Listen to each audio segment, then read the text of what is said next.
네, 어떤 미리 말씀을 좀 드리고 싶은 게 지금 와이프 끊겨버려가지고 좀 전화기로 연결을 해서 하기 때문에 핫스팟이 이게 좀 느리거나 버벅거릴 수 있습니다. 그러니까 오늘 방송 왜 이래 이렇게 하죠. 약간 이렇게 흐트러짐이 있더라도 좀 이해를 해주시기 바랍니다. 지금 이게 여러 대를 연결을 해놓고 보다 보니까 조금 끊어질 수도 있고 완전히 끊어지지는 않을 겁니다. 필요한 부분 다 들어주실 거니까 그렇게 하시고 방송 보시면 되겠습니다.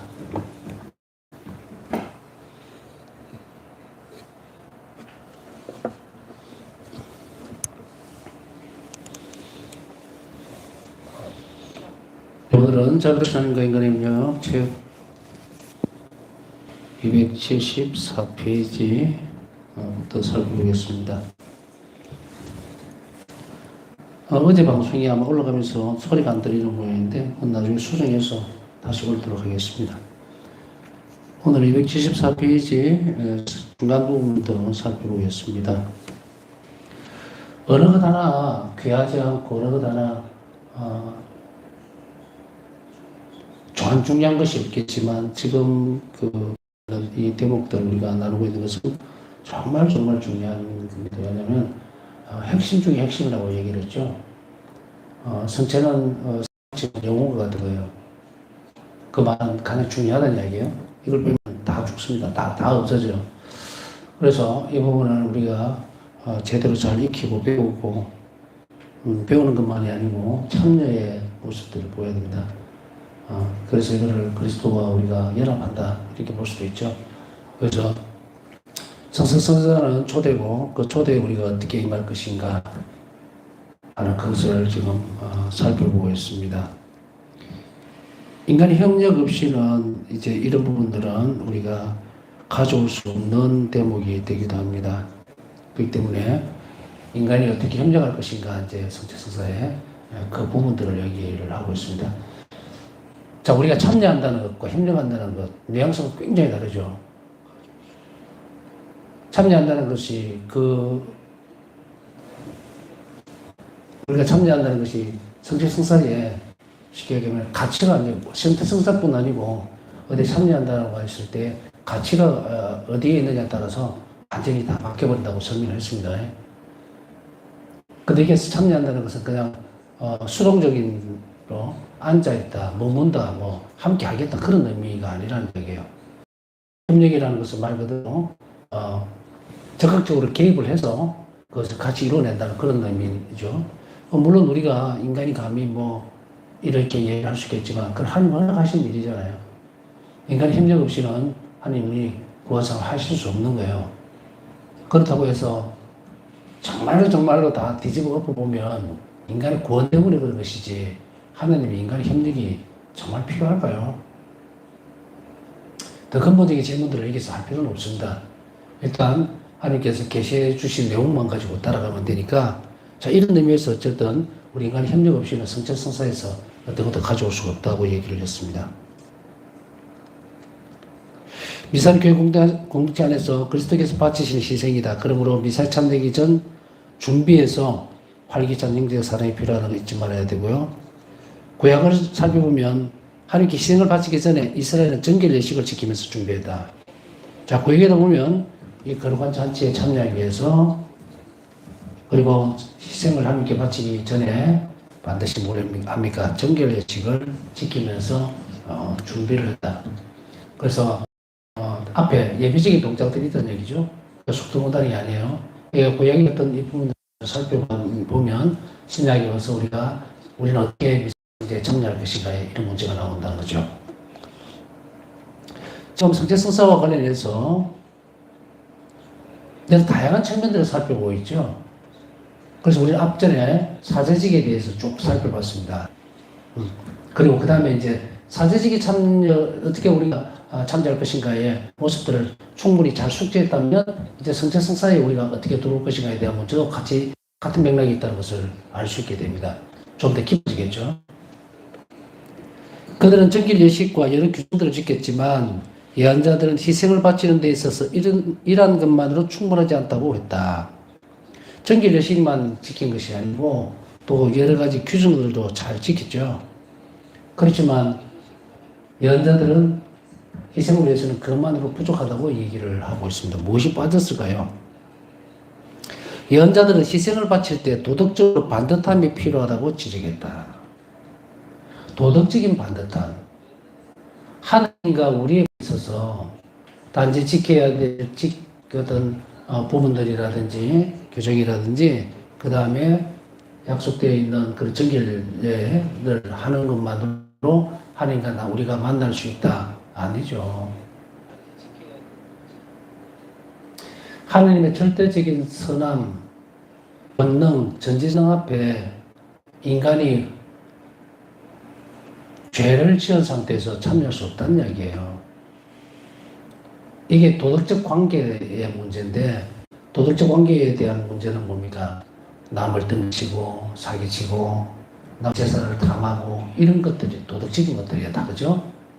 이런 것을 버젓이 하면서 한쪽으로 하느님을 만날 때는 이렇게 한다. 완전히 분리되어 있는 거죠, 그죠? 꼭 그때 비유는 아니겠지만, 어떤 사람이 밤에는 도둑질하고, 낮에는 와서 성체조회하고, 열심히 기도하고, 성당에 봉사한다? 받아들이십니까? 안 되죠, 그죠?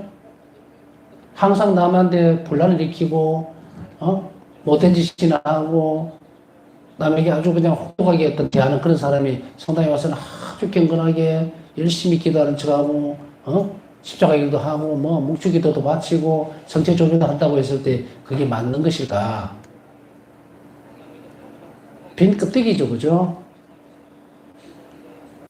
그런데 문제는 뭐냐면 이런 사람이 많다는 거예요.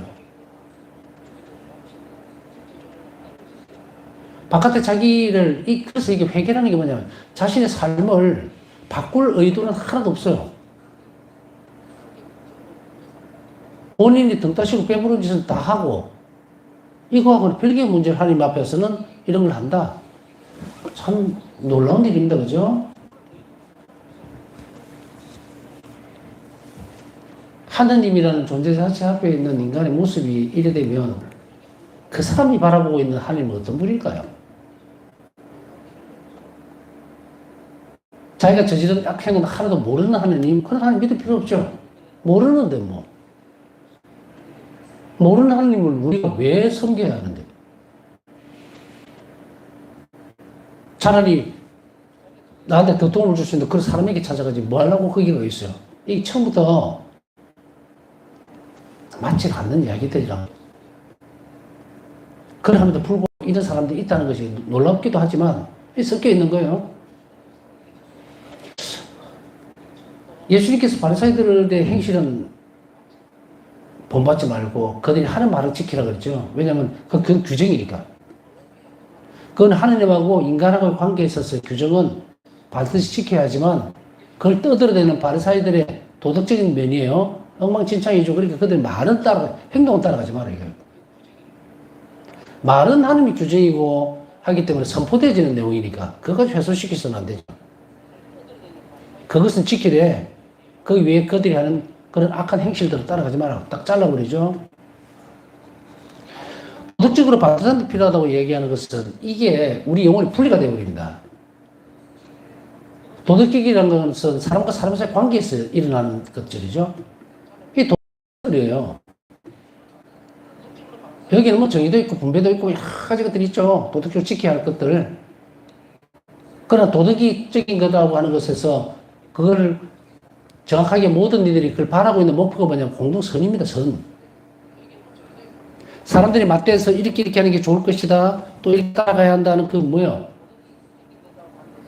서로가 이걸 선이라고 얘기해줘.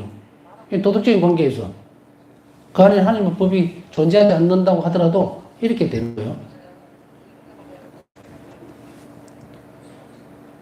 그래서 이것은 더 많이 볼 필요는 없어요. 그러나 여기에서 확실하게 나오는 것은 뭐예요? 경건한 듯이 보이는 것보다 자신의 내적인 상태, 이웃과의 관계, 그것을 소홀히 하면서 안쪽으로만 들어와 있다? 말이 안 되는 이야기다. 처음부터 배제되는 거예요. 실화 예언자는 가르친다. 기꺼운 마음으로 주님께 영광을 드리고 네 손에 첫 열매를 바치는데 인색하지 마라. 재물을 언제금을 하고 11조를 기쁘게 공헌하여라. 집에서 35장 10절에서 11절. 이 훈계는 사도 바울도 권고한다.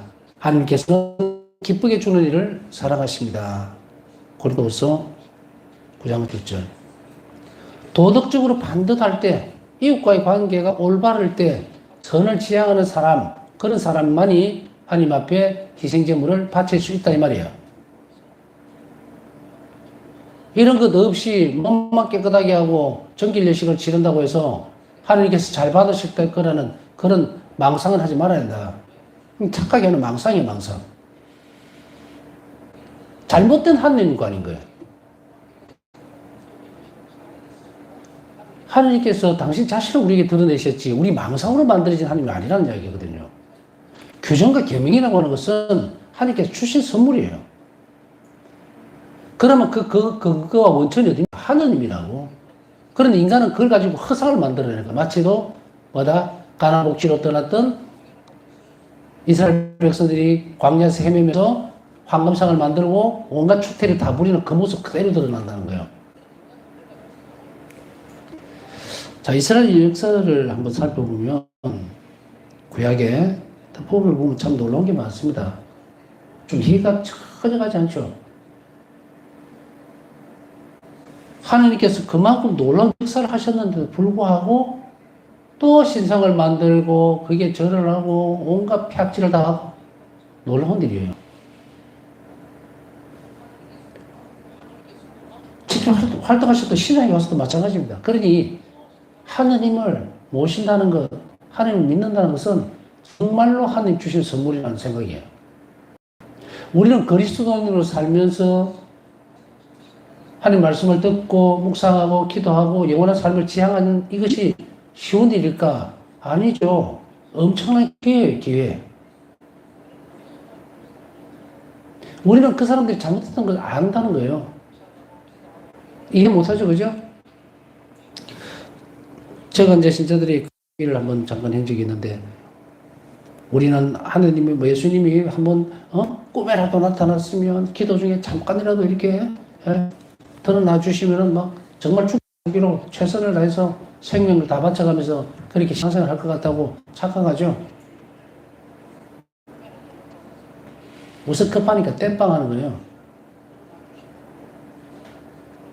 그러나 자신의 양심으로 살펴볼 때는 그게 거짓말하는 걸 알면서 그렇게 이야기하거든요. 왜냐하면 인간적인 욕구가 먼저 그걸 덮어버렸으니까.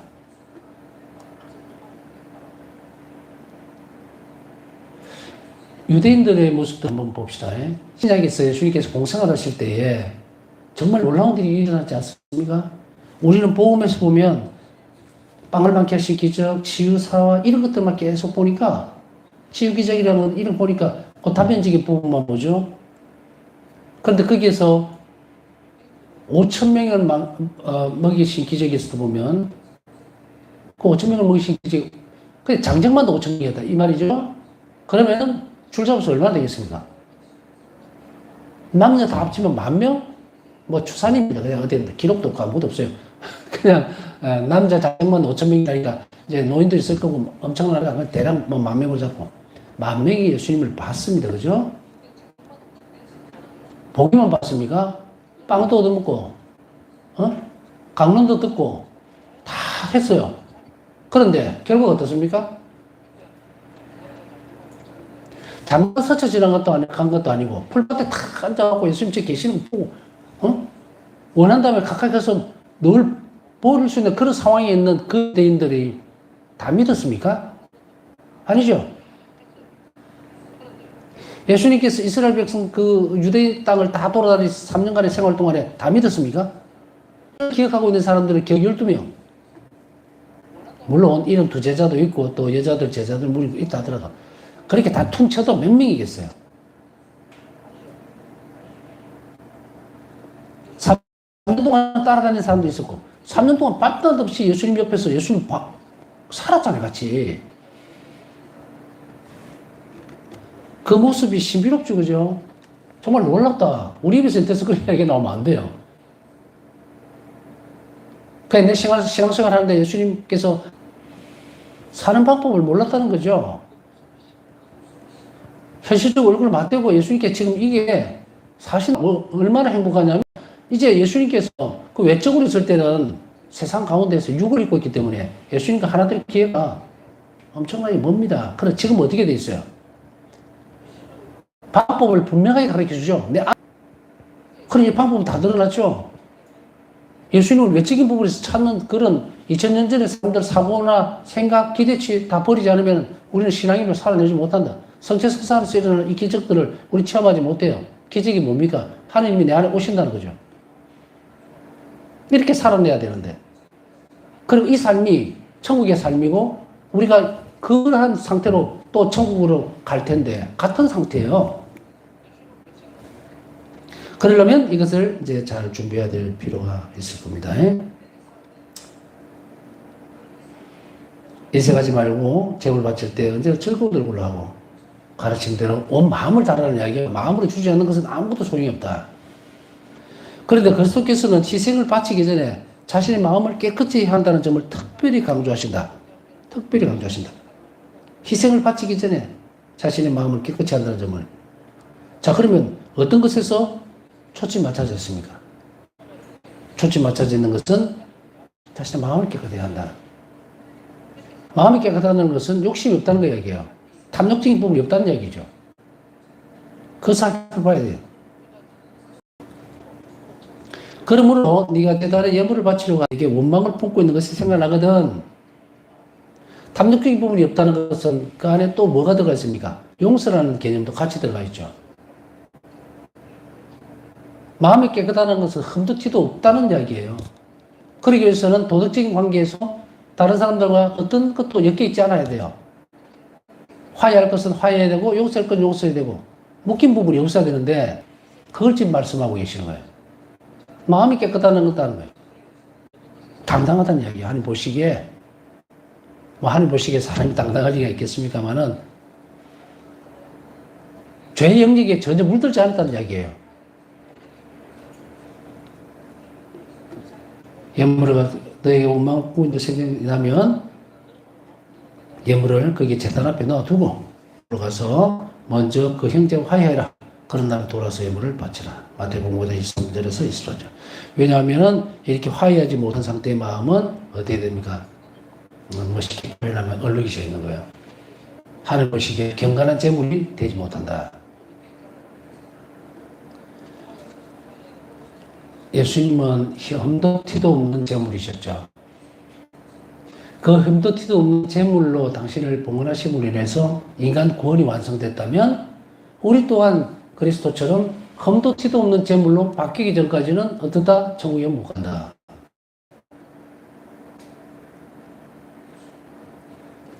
수없이 방법에서 드러나잖아요. 순수하고 순결하고 깨끗하지 않으면 하나님께 들어갈 수가 없다. 그러니 우리가 제단의 예물을 바치기 전에는 반드시 이것을 지켜야 한다. 이거보다 더 큰 희생은 없다. 그러므로 미사에 온전히 참여하기 위해서는 이웃에게 유감을 품고 있으면 안 된다. 내가 저 사람 언젠가 한번 혼내줄 거야. 저 사람은 항상 보면은 나를 못 살게 굴고 나를 무시했기 때문에 내가 잘 살게 되면 너 그때 한번 보자. 그런 안에는 온전히 참여하기 위해서는 내가 어떤 상대방들, 다른 사람들을 미워하는 마음, 그것만 봐서도 안 된다. 많은 이들에게 친절하고 온유하고, 방어적 태도만 잘 지켰다고 해서 되는 문제는 아니에요. 사람들에게 대한 내 자신의 태도가 온유하고 사랑이 있는가를 봐야 되겠죠? 그런데 별 탈 없이 그냥 내가 저 사람은 나는 성당에 다니면서 미워하는 사람도 없어 라고 하면 방어적 관계예요. 그러나 하나님 그것만으로 오냐 너 잘했다 할 것인가? 예수님 지상 명령은 사랑하라 해요. 미워하지 말라는 것은 그냥 그대로 끼어 들어가요. 이건 기본이라. 사랑하기 위해서는 미워하는 것이 없어야만 사랑할 수 있으니까. 그럼 무엇부터 있어야 돼요? 내가 다른 사람을 높은 덕성에 이르려고 하는 사람들, 하나님과 일치를 지향하는 거는 이렇게 방어적 위치에서만 머물러서는 절대로 성덕에 이르지 못합니다. 하나님은 우리에게, 예수님은 우리에게 하지 말라는 것보다 더 큰 것을 하라는 거예요. 용서해라, 사랑해라, 희생해라예요. 내가 오늘 하루 동안 아무것도 안 하고 남을 미워하지 않았습니다. 아무 생각도 안 했다는 이야기예요. 칭찬받을 것도 상받을 것도 아무것도 없어요, 그 사람이. 그럴 때 그는 그리스도의 희생에 온전히 동참하기 때문이다. 그리스도의 희생은 용서였어요. 그죠? 그런데 그 희생에 온전히 참여하기 위해서는 내가 유감을 품고 있거나 다른 사람과 원수가 져 있는 상태에서 와서 이 말입니다.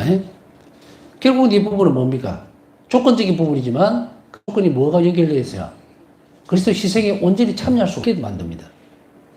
자, 그랬을 때는 우리가 가지고 있는 무게를 봐야 되겠죠. 내가 저 사람을 용서하지 못하고 받아들이지 못하는 무게와 이것 때문에 그리스도를 차지하지 못하는, 말을 이렇게 돌리면 예수님과 함께 사는 걸 포기하게 된다면 이 그만한 가치가 있을까?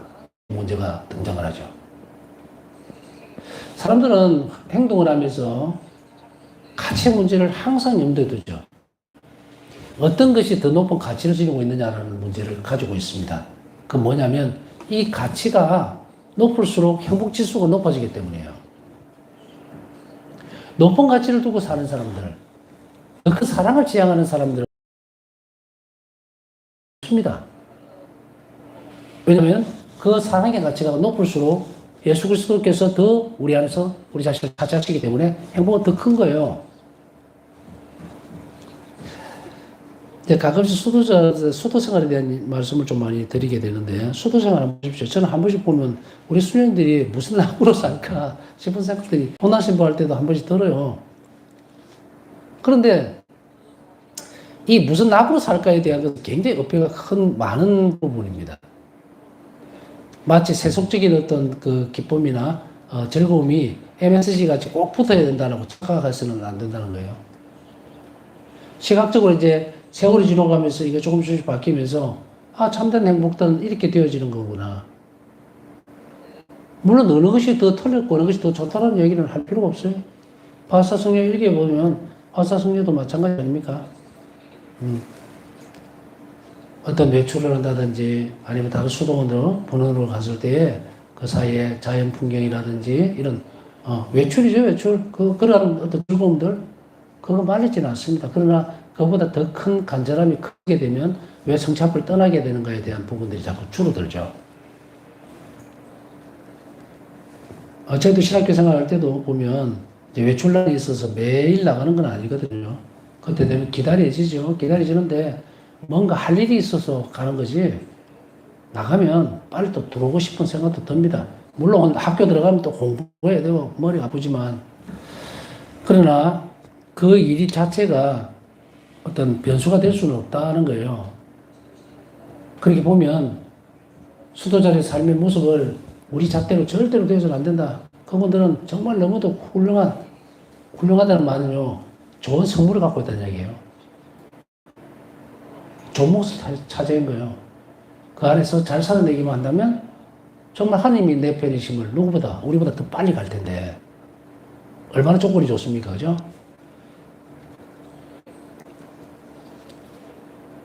그러면서도 동시에 바로 그런 것들이 그리스도의 희생에 온전히 동참할 수 있는 조건이 만들어질 수도 있지만 꼭 그렇게 울타리 안에만 있다고 해서 되는 것은 아니고 지금 우리에게도 충분히 그런 기회가 주어집니다. 자, 다시 돌아가서 이웃에게 화를 내거나 끊임없이 이웃을 거스르고 교만으로 가득 찬 사람은 결코 그리스도의 사랑을 온전히 헤아릴 수 없으며, 자, 결코 했습니다. 절대로 그리스도의 온전한 사랑을 헤아릴 수가 없다. 그리고 또한 그 사랑에서 유익을 얻을 수 없다. 자, 결국은 어떻게 됩니까? 돌아서 이렇게 오죠. 다른 이웃과의 관계에서 불편함이 있거나 유감이 있을 때는 가서 즉시 화해하라는 말은 하느님이 마련해 놓으신 그 사랑이 우리 안으로 들어올 수 못 받는다? 사랑의 통로를 막아버린다는 얘기예요. 흘러 들어오는 길을 막아버린다. 이런 사람은 미사 후에 만족감과 충만함을 경험하는 것이 아니라 자신의 부족함과 영성체에서 받은 사랑 사이의 충돌로 인해 불만을 경험할 것이다. 엄청난 일이 일어나요. 이걸 보기 전에는, 그 전에는 이런 고등학생부할 때는 이런 생각을 했었죠. 왜 영성체하고 나는데, 저는 이제 무관심으로만 계속 얘기를 해줬어요. 어? 왜 그렇게 관심이 없느냐? 어떻게 보면요.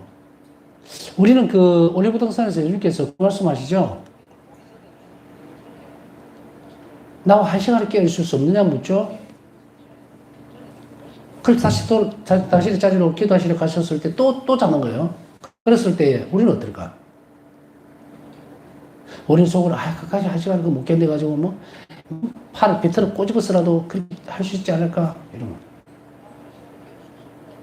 그러나 그곳에서 어떤 상황이 벌어졌습니까? 올리브 동산에서 어둠은 상상할 수 없을 만큼 짙었다 이거예요. 뭐가 덮여있는지 아시겠죠? 제자들은 이 유혹에 넘어가지 이걸 이겨내지 못했던 거예요. 왜 이겨내지 못했을까? 단지 육적인 잠에 관련된 부분이니까? 아닙니다. 이번에는 큰 소리 치고 주님께서 주님을 위해서는 목숨을 내놓겠습니다라고 해놔놓고는 고통 가운데 머무시는 예수님 안으로 들어가지를 못했던 거예요. 노출돼 버린 거예요. 전부 다 자신의 삶 안으로. 사랑의 무게감, 가치, 물론 이런 부분에서 육적인 부분만을 다스리고자 하는 것은 아닙니다.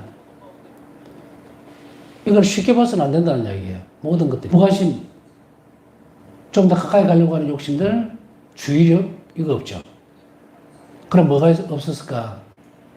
미사 후에 충만함을 경험하는 것이 아니고 자신의 부족함과 영성에서 받은 사랑 사이의 충돌. 자신의 부족함이 뭔지 아시겠습니까? 희생적 부분들이 영성체와 충돌이 일어나니 불만이 터져나오는 거야. 가랑이 우리 안에 들어와서 충만해져야 되는데 잘 준비되지 못한 영혼은 어떻게 됩니까? 마치 소금이 아니고 상처에다가 소금이 부어들어 버리는 그런 상황이 벌어져 버리는 거예요. 이 사람도 그렇죠. 그러니까 이렇게 얘기를 할 수 있죠. 어떤 사람들은 영성체 잘하고 거룩하게 찾기도 하고 나왔는데 갑자기 뭐 싸움이 벌어질 일이 벌어져서 막 치웠고 뭐 일단 정말 주일 막 엉망진창으로 만들어버리는 그런 상황이 벌어졌다. 왜 미사만 찍고 나서 이런 일이 벌어졌을까에 대해서 깊이 안 들여다보죠. 내가 영성체를 어떻게 했는지를 준비를. 본일이 당일이라고 충돌이 나죠. 여기서 단지 이야기하는 것이 바로 그냥 충돌이 나면 불만들만 이야기하는가. 속으로 잠깐 일어났다 불쾌함 아니요. 현실적으로 다 일어나는 거예요.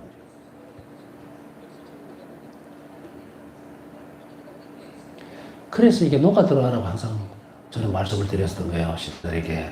기뻐하라.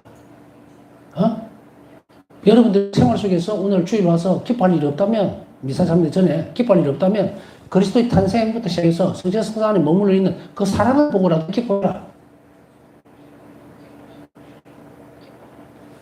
이동을 못 하는 거예요, 이렇게. 옮기를 못 하는 게. 연습이 없으면 못 옮겨요. 그런 것들 기도와 묵상이 없이는 어떤 것으로도 할 수가 없어요. 그렇기 때문에 여기에서는 이렇게 표현을 하고 있는 거예요. 받은 사랑 사이에 충돌이 일어난다. 그래서 불만을 경험한다. 영성체를 했는데 왜 불만이 일어날까요?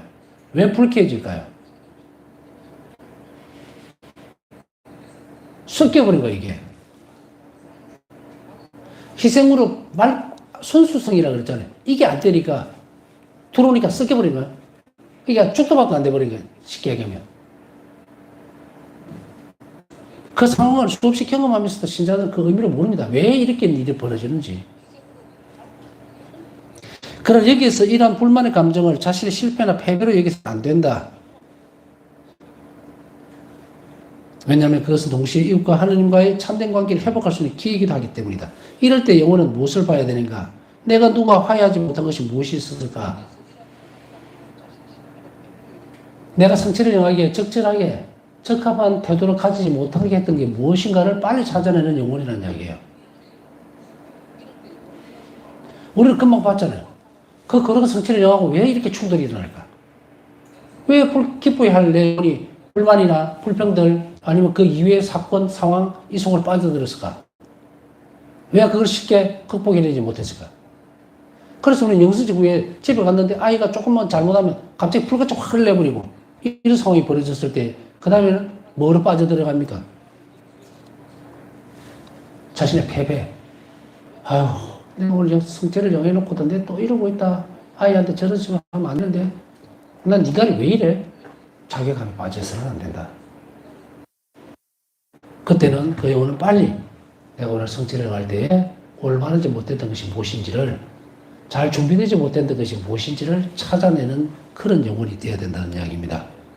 그래서 이렇게 되면 이것이 바로 동시에 이웃과 하나님의 참된 관계를 회복하는 기회가 된다는 이야기예요. 그것 또한 영성체 때문에 일어나는 은혜로운 일입니다. 그렇구나. 내가 화해하지 못한 사람이 기억나는구나. 혹은 이런 것이었구나. 그래서 다음에 더 영성하기 전에 저 다 준비해야 되겠다.